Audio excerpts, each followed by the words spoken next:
এই ভারতের যে সন্ত্রাসগুলো কদিন পরে পরে আমাদের দেশে ছেড়ে দেয়, ছাড়ছে কি না? ছাড়ছে না? বাংলাদেশের সন্ত্রাসগুলো ভারত আবার পাহারা দেয়, ট্রেনিং দেয়, অর্থ দেয়, দিয়ে বাংলাদেশে কদিন পর ছাড়ে। আমাদের দেশে এসে দুষ্কর্ম করে না, তাদেরকে বারবার করে বলা হয়েছে, শুনে না। তো যেহেতু শুনে না, এখন আমাদের সন্ত্রাস যদি থেকে থাকে, তাদেরকে যদি আমরা বলি যে আপনাদের দেশের সন্ত্রাসগুলো আমরা বাংলাদেশে আশ্রয় দিয়ে টাকা পয়সা দিয়ে ট্রেনিং দিব, যদি আপনারা সেটা বন্ধ না করেন, এটা কি আমাদের অপরাধ? এটা কি আমাদের অপরাধ? সম্পর্ক হবে ন্যায্যতার ভিত্তিতে। আপনিও সন্ত্রাস ছাড়বেন না, আপনার সার্বভৌমত্ব আমরা সম্মান করব, আপনার সীমান্তের প্রতি আমাদের সম্মান থাকবে, কিন্তু শর্ত হইল আমার সীমান্তকে আপনি কি করতে হবে? সম্মান দেখাইতে হবে। আপনি যদি দেখা মাত্রই গুলি মারা এই পলিসিতে বিশ্বাস করেন, আমি তো আপনাকে দেখা মাত্রই সালাম দেওয়া নীতিতে থাকবো না। আপনি যদি আমাকে দেখা মাত্রই গুলি করা নীতিতে থাকেন, আমিও আপনাকে গুলি না করতে পারি, অন্তত ঢিল ছুঁড়ে সেই প্রতিবাদ জানাবো কিনা? বাংলাদেশ হাইকমিশনকে নাকি ভারত ঢাকায় ধমক দিছে, যে কেন আমরা ওই কথা বলছি? ওই ভারতীয় হাইকমিশনারকে এই খুনি হাসিনাকে আশ্রয় দেওয়ার জন্য শুধু ধমক না, লাথি দিয়ে দেশ থেকে বের করে দেওয়া উচিত ছিল। আপনি আমার দেশের সন্ত্রাসকে আপনি পেলে পুষে বড় করবেন, তাদেরকে ট্রেনিং দিবেন, তাদেরকে অর্থ দিবেন। অন্তত 30,000 আওয়ামী লীগ কর্মী আছে পাসপোর্ট এবং ভিসা ছাড়া ভারত আশ্রয় দিয়ে রাখে নাই? তো আপনি আমার দেশের সন্ত্রাস আপনি পালবেন, বাংলাদেশকে আপনি ডিস্টেবিলাইজ করবেন, আর আমি আপনার সাথে বন্ধুত্বপূর্ণ সম্পর্ক রাখবো, এত ঠেকা পড়ে নাই। আওয়ামী লীগের সময় ভারত এবং বাংলাদেশের সম্পর্ক ছিল স্বামী এবং স্ত্রীর সম্পর্ক, ছিল কিনা? এখন ভারত এটাকে মাইনে উঠতে পারতেছে না, যে হঠাৎ করে তাদের মুখোমুখি আমরা দাঁড়াইছি। সম্পর্ক হবে ন্যায্যতার ভিত্তিতে। আপনি আমাকে সম্মান দিবেন, আমি আপনাকে সম্মান দিব। আপনি আমাকে গুলি তাক করবেন, আমি গুলি তাক না করতে পারি, আপনাকে আমি ঢিল ছুড়বো, তাই না? আর আপনাকে আমি ফুল দিয়েই যাব, আর আপনি আমার বোন ফেলানিকে মেলে কাটাতারে হচ্ছে আপনি ঝুলাই রাখবেন। ওই ধরনের স্বামী স্ত্রীর সম্পর্ক আর বাংলাদেশে থাকবে না। বাংলাদেশের মুসলমানদেরকে এই ভারতীয় ষড়যন্ত্রে জঙ্গি হিসাবে বছরের পর বছর তাদেরকে ট্রিট করা হয়েছে কিনা? যারা এই ভারত বিরোধিতা করছে তাদেরকে গুলি করে তাদেরকে হত্যা করা হয়েছে, এবং সেই সিরিয়ালে আমার ভাই হাদি অন্তর্ভুক্ত হয়েছে। হয় নাই? হাদি অন্তর্ভুক্ত হয় নাই? আমাদেরকে টার্গেট করছে। তো কি হবে? তোরা মারা গেলে কি হবে? কিছুই হবে না। আমি যদি মারা যাই, এরকম অনেক মানুষ রাস্তায় দাঁড়ায় যাবে না? অনেক মানুষ রাস্তায় দাঁড়ায় যাবে। এটা এই লড়াই, এই আমাদের ইনসাফের যেই আমাদের আজাদির যে সিলসিলা, এই সিলসিলা অব্যাহত থাকবে।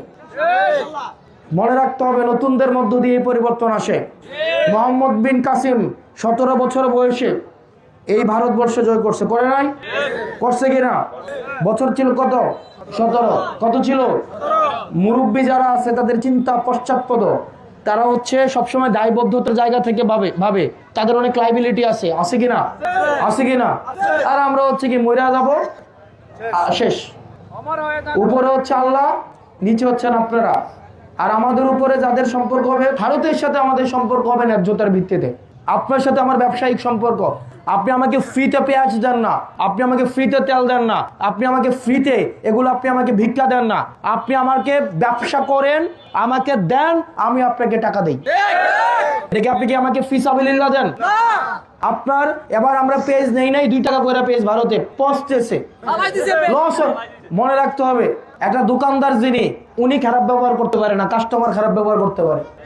20টা কাস্টমার আসে, খারাপ ব্যবহার করতে পারে, দোকানদার কিন্তু চুপ থাকতে হয়। ঠেকা আমার না, ঠেকা ওদের। ওর মালটা ব্যস্ত হবে বাংলাদেশে।